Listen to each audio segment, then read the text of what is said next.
Hey, welcome to Wednesday Wisdom for this week. I was reading some studies about suicide, and apparently the suicide rate is up by about 2.6% last year to about 50,000 people.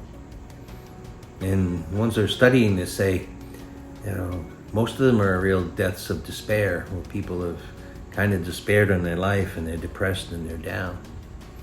One part of the study, though, was very interesting, that people who had a religious sense and were practicing a faith were much less likely to commit suicide.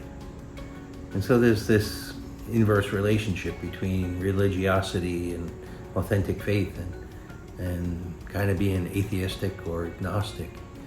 And in other words, it's easier to fall into despair if we're not living for something bigger, because our faith gives us hope about the future, that as bad as things can be for us right now in the crisis we're going through, that there's a good God on the other end of it, and He's there with us, and He's going to see us through it.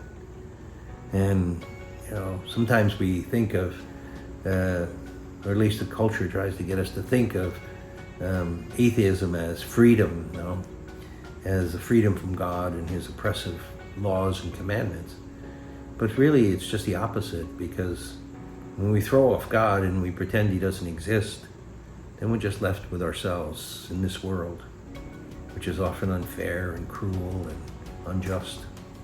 And despair is much more common when there's not a God that we hope in, right?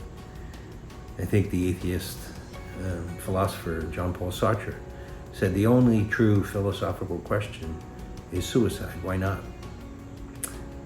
And they spend their lives trying to figure out why shouldn't we commit suicide.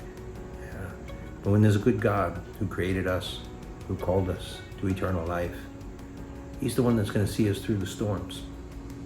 And we put our trust in Him, we've got reason to live.